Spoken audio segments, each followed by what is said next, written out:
Hello, everyone. Welcome. This is the uh, week number 8 of database management course, and this is the last week. Yay! Um, and so I am sharing with you from Blackboard the usual format of week number 8.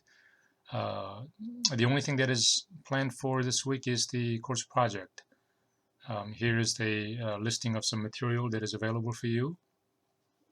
As usual, there's a lesson plan which I will go over in a minute. There is a updated ERD diagram that I'm going to share with you as well, and there's a little video that goes with it.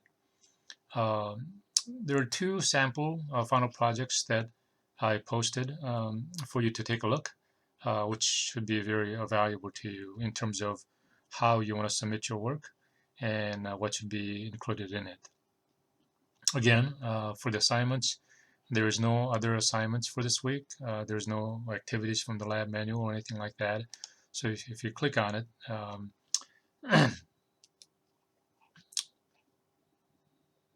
this is all there is. So you just click on it to submit. All right. Well, let's take a quick look at the uh, lesson plan. Let me kind of put this out so it'll be kind of clear. Again, for goals for this week is for you to catch up on all the other assignments. If you have any outstanding items, please submit them. And then the goal particular for this week is for you to finish the project. Just to, I think I need to update this here.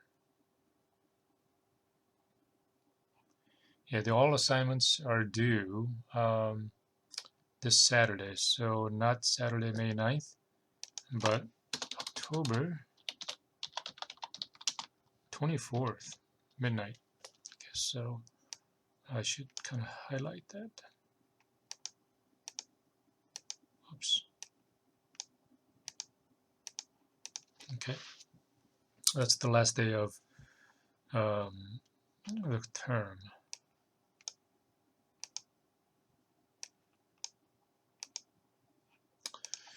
Okay, the grades will be submitted on Monday. I'll be working over the weekend, so that would be on October 26th. Okay.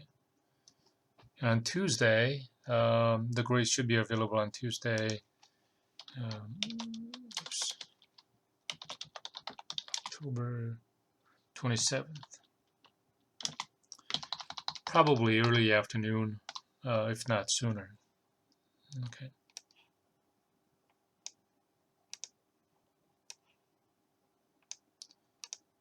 In banner. Just a word of caution. Try to get it done sooner than later. Things that could go wrong, may go wrong. Everybody's trying to finish up things on Friday night, and so the system could jam, and that's not a good thing to happen when you need things to be done, right? So this material has been posted before, so should not be a surprise. There are several of you, if not about half of the class, have already finished the project. So congratulations, and it's been nice working with you. So now let me make a few comments about the final project. Please do refer to the sample final projects that I mentioned to you in Blackboard. That should be invaluable to you. Here's a listing of the things that I'd like you to include in a Word doc. So take a look at them. This should be pretty self-explanatory. The only thing that I do want to point out to you is a couple of things. The SQL extract from ERD in the Lucid chart. Make sure that you select, maybe if I could add here, be sure to select SQL server um, output format, right? So that'll be important. And then the other thing is the SQL fiddle. Two comments about that. Let's see.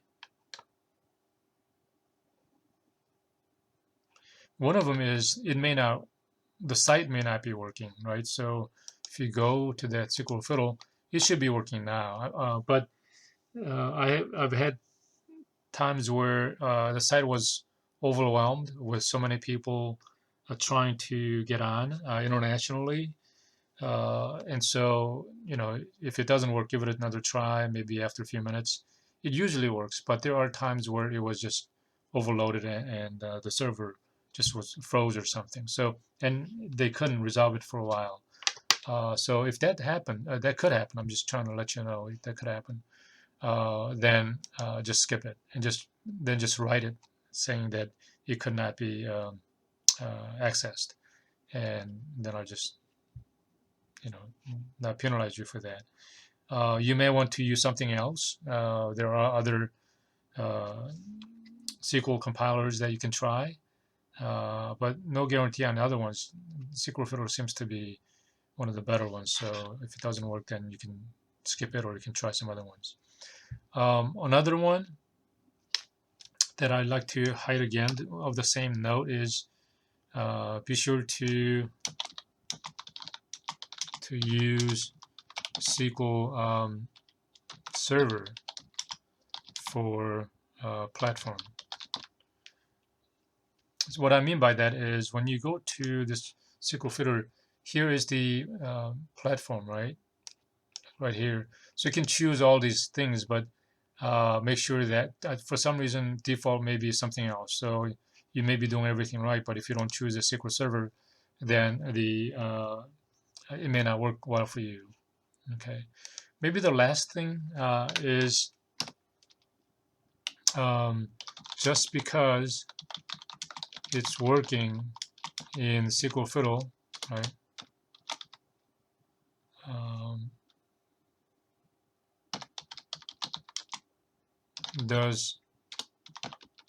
Doesn't mean it will work in SQL Server. I say that not because SQL Fiddle is useless or it's just is bad, but it is a test, and test is just a test, and the real test is in the SQL Server. So there may be some differences just because it is working in the SQL Fiddle does not guarantee you. 99.9% of the time it should, but if it doesn't, uh, then you still need to troubleshoot in the SQL Fiddle. All right, so just a disclaimer. All right, so here's some examples that I kind of put it in here. The other thing, so in terms of the designing, one thing that I did mention, I don't know if I actually covered it or not, but in coming up with their tables, if you have a many-to-many relationship, and I'll go over this in a little bit, then you do need to resolve that into not having a many-to-many relationship between two tables. And you resolve that by putting in what's called a link table or bridge table or some, whatever the terms that may be used in the middle, so that the relationships that are created or in your ERD do not have these many-to-many, but rather any other ones like one-to-many or many-to-one, kind of like that, right?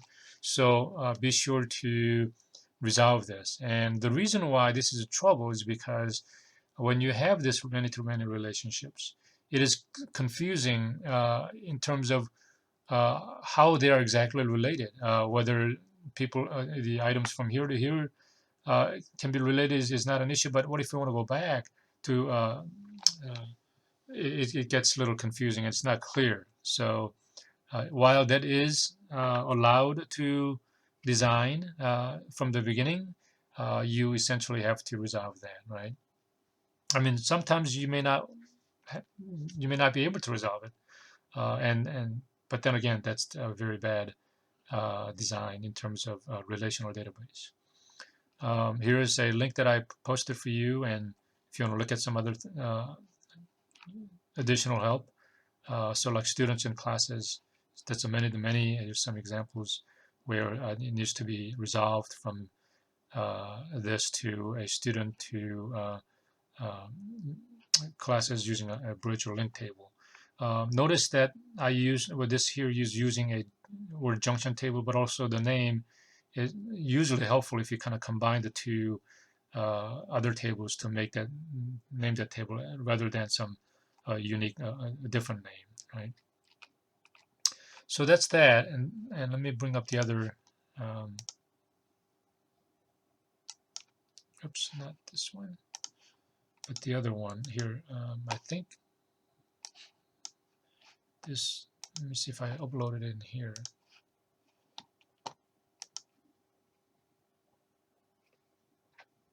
So here's the ERD diagram revisited, and you can watch the video that goes with it that I made.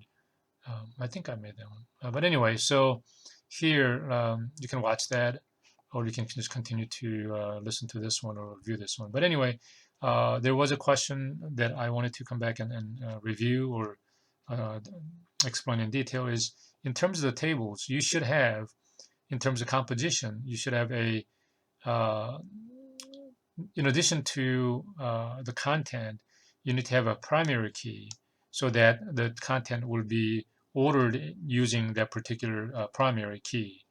It should usually have a foreign key because it is related to some other table, and not all tables are related, you know, but most of them should be related, right? So it relates to the other table using a foreign key. So foreign key here is a primary key in the other table. Okay, and the data should also have a data types, and you can have the integers or characters and stuff like that.